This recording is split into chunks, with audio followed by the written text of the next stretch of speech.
Buenos días, chicos de primero. Vamos a seguir con el repaso de cosas que ya hemos visto y también con alguna cosita nueva. Y hoy nos toca la narración, ¿vale? Que esto ya es algo que sabéis, que conocéis, pero bueno, vamos a darle ahí otra vuelta. Vale, ¿qué es la narración? Bueno, pues una narración, y ya lo sabéis porque os lo he preguntado mil veces, os tiene que salir la definición de memoria. Es un texto en el que un narrador cuenta lo que le sucede a unos personajes en un espacio y un tiempo determinados, ¿vale? ¿Qué cosas pueden ser una narración? Pues un cuento, por ejemplo, Caperucita Roja, tiene un narrador, tiene unos personajes, un espacio y un tiempo.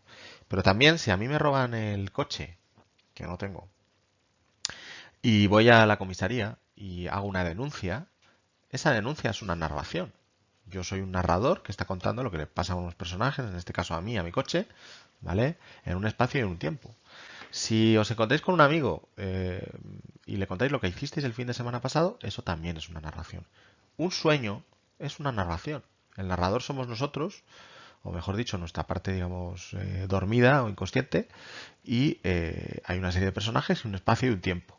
Una noticia de un periódico también es una narración, nos cuenta un suceso, algo que les ha pasado a unos personajes, ¿vale? Todo esto serían narraciones. Toda narración tiene que tener cuatro elementos. Si no se da uno de esos elementos, la narración no puede existir. ¿Vale? Es como ya os dije en clase, esto es como el fútbol. Hay unos elementos necesarios para jugar al fútbol. Un balón, unos jugadores, una portería. Si me falla uno de ellos, pues no estaré jugando al fútbol, estaré jugando a otra cosa. Bueno, pues los cuatro elementos de la narración ya los hemos visto. Los hemos visto antes porque os los he puesto en coloritos aquí, ¿vale? Narrador, personajes, espacio y tiempo, ¿vale? Vamos con el narrador. Bueno, el narrador es la voz que nos está contando la historia, ¿vale? Es decir, toda narración no es un personaje, sino que es una voz gramatical, es una voz narrativa, ¿vale? Es un mecanismo lingüístico mediante el cual la historia nos es contada. Y esta voz del narrador puede ser de dos tipos.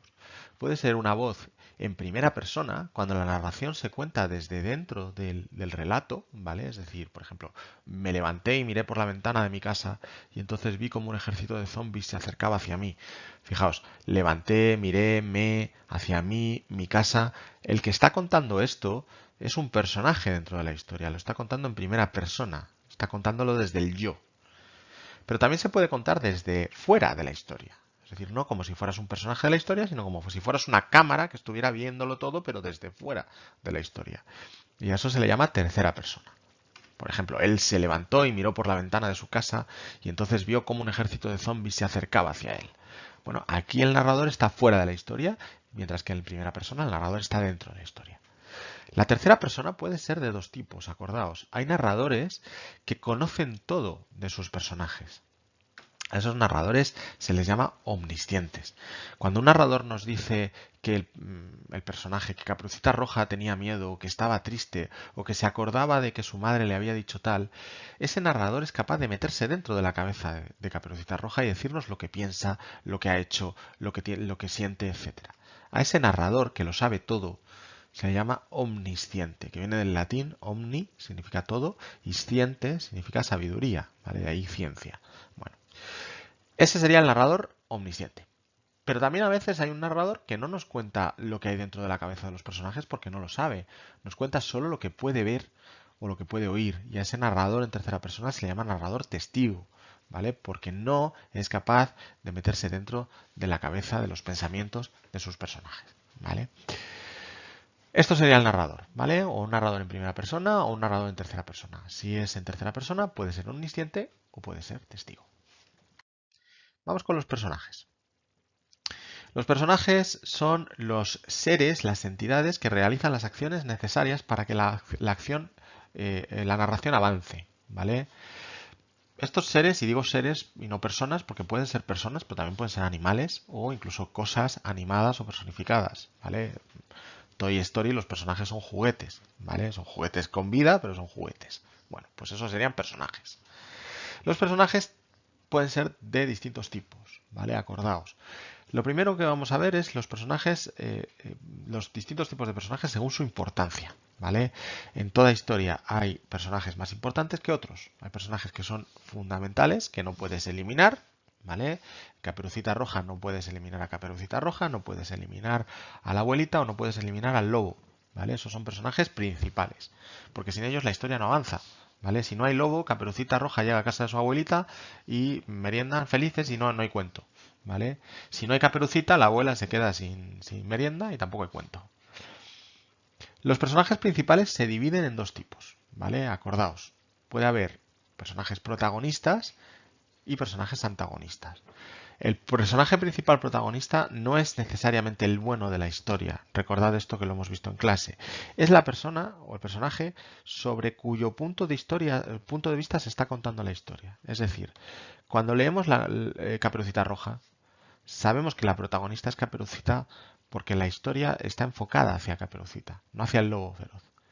Podía haber un cuento en el que el protagonista fuera el lobo feroz, si la historia estuviera contada desde su punto de vista, ¿vale?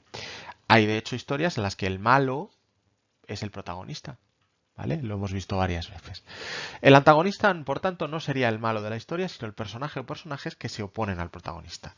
Si el protagonista de nuestra historia es un ladrón, ¿vale? Y el antagonista es el policía que le quiere detener, pues no podemos hablar de buenos y malos, ¿vale? Tendremos que hablar de protagonistas y de antagonistas. Los personajes que no son principales son personajes secundarios y son personajes prescindibles para la historia. Es decir, se pueden eliminar o sustituir.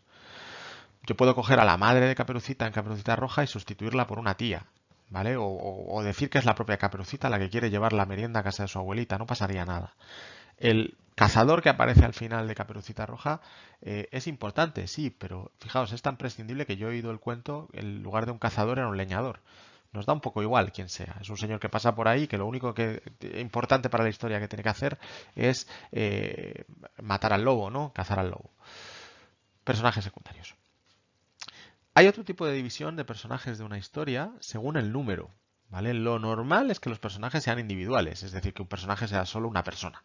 ¿Vale? Pues Caperucita Roja es una sola persona, pues un personaje individual. Pero a veces en una narración tenemos personajes colectivos.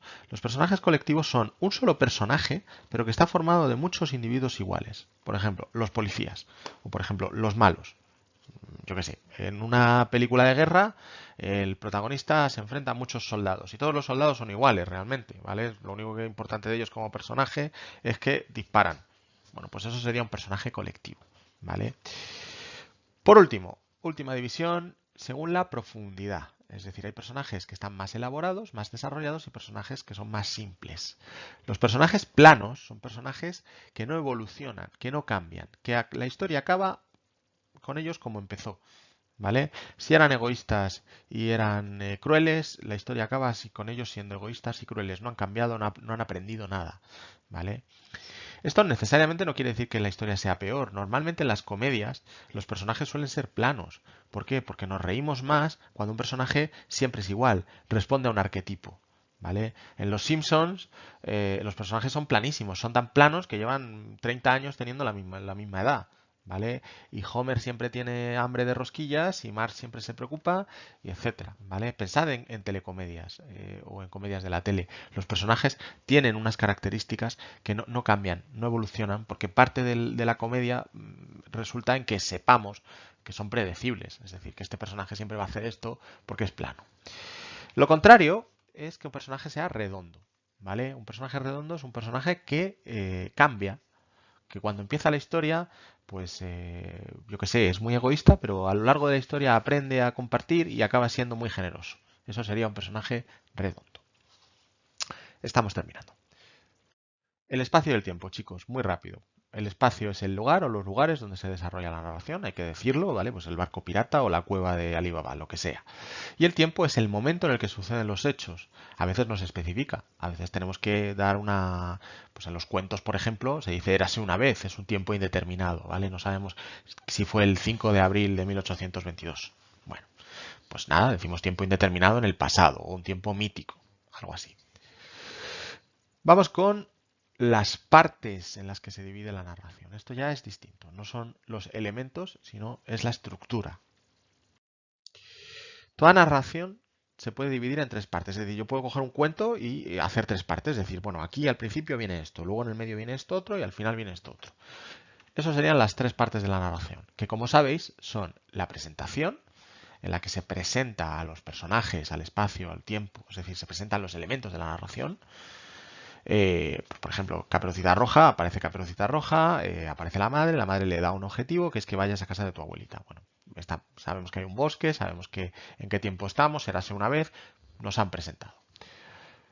Luego tenemos el nudo, que suele ser la parte más larga de la narración en la que se desarrolla el problema. Recordad, porque esto lo dije en clase, que para que haya literatura, para que haya narración sobre todo, tiene que haber un problema. Si no hay ningún problema, entonces no merece la pena contarlo. Tiene que haber un problema que se resuelva. Caperucita Roja tiene que ir a llevar la comida a su abuelita, pero tiene que haber alguien que se lo quiera impedir y entonces ahí ya hay un problema. ¿Vale? Si Caperucita Roja no hubiera tenido ningún problema, el cuento sería aburridísimo. ¿Vale? Bueno, pues en el nudo es en el que se desarrolla ese problema, en el que empieza el conflicto. ¿Vale? El desenlace, por último, es el momento en el que se resuelve el problema. ¿Vale? Para bien o para mal. A veces hay cuentos que tienen finales tristes, pero se resuelve el problema. Si el problema o el conflicto queda sin resolver, ¿vale? Se le llama final abierto. Lo vimos en clase, esto es típico de las películas de miedo. Parece que han vencido al malo y de repente hay algo, pues el malo levanta un ojo o saca una mano del agua, ¿vale? Y resulta que es que estaba vivo y no se sabe qué va a pasar al final. Bueno, pues eso es un final abierto, nos deja con más intriga. ¿Es un desenlace? Sí. Lo que pasa es que el conflicto se deja, digamos, latente. A veces porque queremos hacer una segunda parte y otras veces simplemente pues eso, porque es una película de miedo y entonces, o una historia de miedo y entonces el final da más miedo así. A veces metemos cambios en este orden de la narración. ¿Vale? A veces hacíamos cosas que cambiaban el orden normal de yo cuento las cosas en orden. Primero lo que sucedió al principio, luego lo que sucedió en el medio y luego lo que sucedió al final. El primero de esos cambios es cuando estamos contando una historia y de repente paramos lo que estamos contando o para la acción para que uno de los personajes o el narrador recuerde hechos del pasado. ¿Vale? Esto, pensad, se hace mucho en las series, cuando un personaje recuerda lo que sucedió el día anterior y entonces se oye ese sonido como de burbujas y se pone una nueva imagen en la que se ven los hechos pasados. Bueno, pues a eso se le llama flashback, ¿vale?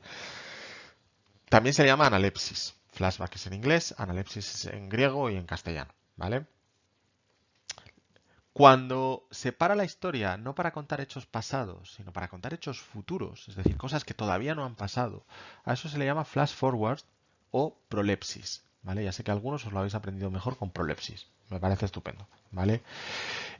¿Por qué se hace esto? Pues recordad, porque a veces tenemos, por ejemplo, profecías, es decir, la historia te cuenta una profecía que se supone que está relatando cosas que van a pasar. O tenemos, por ejemplo, planes. Los protagonistas están haciendo un plan para robar un banco y entonces se está viendo cómo cada uno se va a mover dentro del banco y cuál es el futuro que va a suceder, ¿no? Bueno, pues todo eso son flash forwards o prolepsis. A veces la historia empieza en el medio, ¿vale? Es decir, en el nudo. Cuando una historia comienza en el nudo, cuando no hay presentación de los personajes, cuando la historia empieza en un tiroteo y no sabemos qué está pasando y ya está el conflicto estallando y desarrollado, eso se llama in media res, ¿vale? A veces las películas empiezan así o los libros empiezan así, en mitad de la acción y luego ya se hace un flashback para contar la presentación o para irse al pasado y contar cómo hemos llegado hasta aquí. Hay una versión más extrema del in media res, que no es empezar por el nudo, sino empezar directamente por el desenlace, ¿vale? A eso se le llama in extrema res. Empiezas por el final, empiezas resolviendo el conflicto o mostrando las consecuencias del conflicto y luego te vas al pasado para contar cómo has llegado hasta ahí, ¿vale? Eso es también un mecanismo narrativo que se usa. Vale, chicos. Bueno, pues con esto yo creo que queda repasado lo que era la narración, ¿vale? Ya sabéis que esto lo aplicamos a textos. En el examen seguramente os pondré un texto y tendréis que buscar todas estas cosas. Tenéis ejercicios en Classroom sobre esto, ¿vale? Los vais resolviendo. Muchísimas gracias por el vídeo y hasta la próxima.